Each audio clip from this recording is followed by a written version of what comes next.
कहता, अरे हम बहुजन हमर बाबा रतन, हम बहुजन हमर बाबा रतन।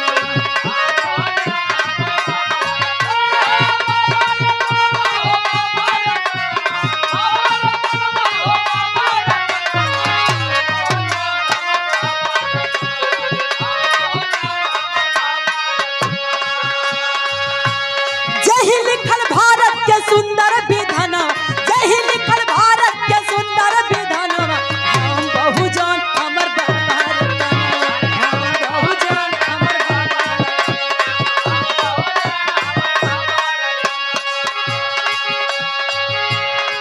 ऐ साहब, धन्य है मेरे बाबा साहब, धन्य है आपकी कमाई।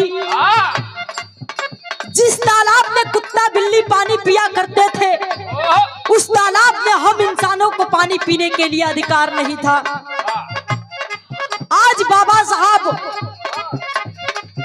हमें खाना से लेकर, पानी से लेकर, कपड़ा से लेकर, मकान से लेकर, दुकान तक, प्रधान तक, एमपी एमएलए तक वोट का अधिकार दिए साहब।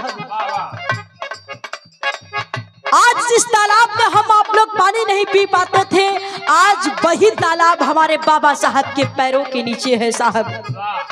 वही तालाब का पानी नीचे है और बाबा साहब की प्रतिमा ऊपर है। आप लोग देखिएगा। तैयारी कहल गई का, ओहो भैया, बहुजन के नहीं डूबत रहे सागर, यही के पहले किनारा।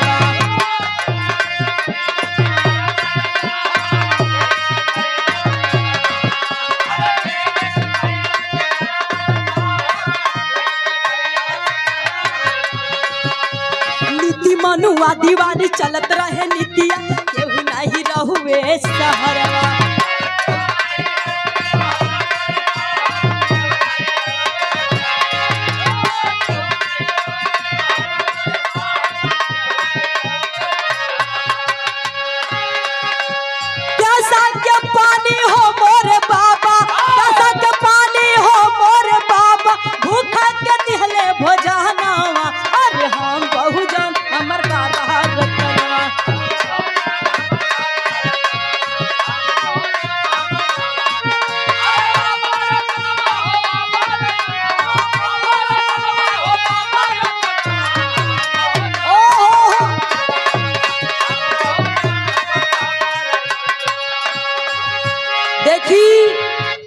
पहले का बुढ़िया मतारी रहली तो उन लोगन के पास उतना नॉलेज, उतना ज्ञान ना रहल। काहे ना रहल कि पहले बहुत गरीबी रहल भैया।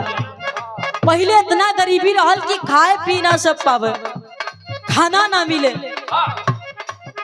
तो उसमें पढ़ाई कहाँ से करी हन। लेकिन आज के डेट में तो पढ़ लिख के भी कहतनी बक ये कैसे हो सकेला।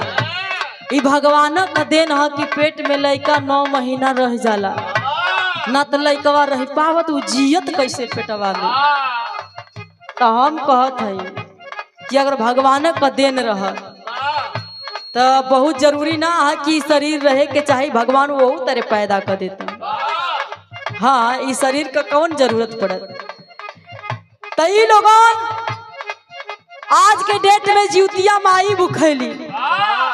पहले से सदियों से परंपरा चली आ रही है। कम से कम अब से लोगन छोड़ी दा का एकदम आडम्बर में अनहराइल बड़ू।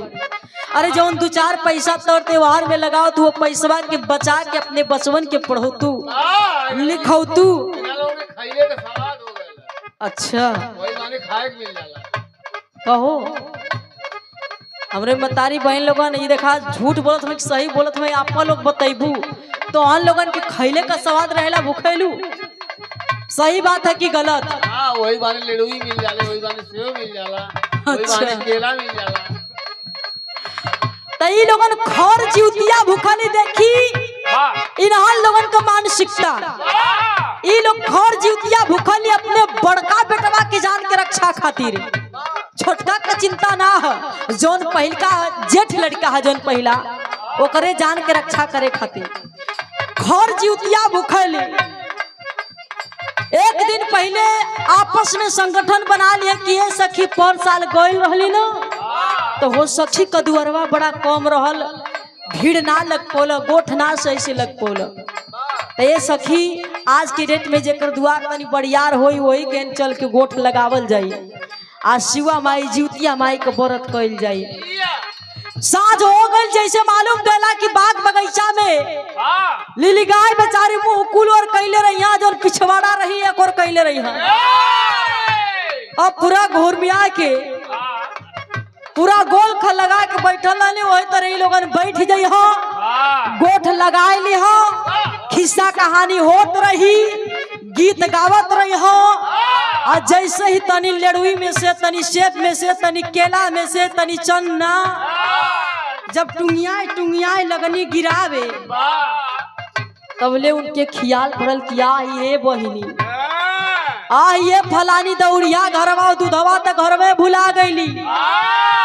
तब फलानी गईली दौड़ल दूध लेके अली, जौने दूधवा के एगो बच्चा पिएला, चाहे हम आप लोग पीला एनर्जी मिलेला, ओ दूधवा की ये माई बहन लोगन गोबरा से खूब का करिए यारी यारी ओके घेर दे के दूधवा बहरे, ओके वही मटिया पर ढकेल दी। हम देखी कहाँ से हम आप लोगन के कैसे जाल में फंसावल गए, आई लोगन आज भी समझत नहीं बाड़ी।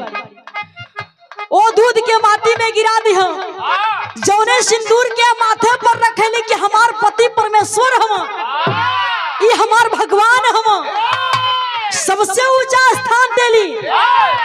लेकिन जानत हवा जब जीवतिया भूखल के लोग का करेली, यही पति परमेश्वर के कपड़ा पर से उतार के गोबरा का गौरी गणेश बनाए के ले जाए के गोबरा पर पूरा तेल लगाए के 5 बेर पूरा बढ़िया से चिपका दी हम, और जब टिकी है। हाँ आज से हमारे पतिदेव के दिमाग गोबर मती हो जाए। का हो लोगन यह कुल करे खातिर भूखलू, जबले ना छोड़बू, तो जब गोबरा के खोजबू तो गोबरा जैसन हुई। अगर शिक्षा ग्रहण करबू तो तोहके ज्ञान मिली, शिक्षा मिली। अब्बा मारे ना कुल तो कहिए कि मारत है के गोबर घुसल है। ई लोगन कहेली कि ए शिवा माई हमरा पति देव का दिमागवा गोबराई जा, ई गोबरा के समान हो जा। अच्छा एगो चीज हम देखिला कि अंग्रेजी जौन है, अंग्रेजी बेचारी कुल मड़वा में शादी ब्याह ना करेली। आज की डेट में तो देखा तानी फैशन हो गई बा, कहाँ से चली आवत बाड़ी लोग। लेकिन हम ही देखिला कि बहुत नियम से रीति रिवाज से शादी विवाह ना उन्हा लोगन को होला ना कोनो तौर त्योहार भूखली, लेकिन उन्हा लोगन को पति देव हट्टा कट्टा रिष्ट पुष्ट रहेलन और ज्यादा दिन तक जिएलन। ते आई भैया तनी गाना हो जा।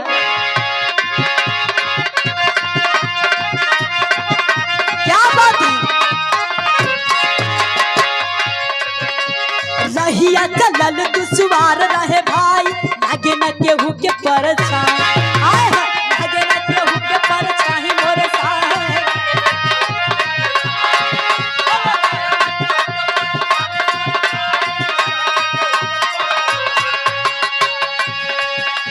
जाति पात भेद भाव सब मोरे बाबा एक पल में दिहले मिटाई, आए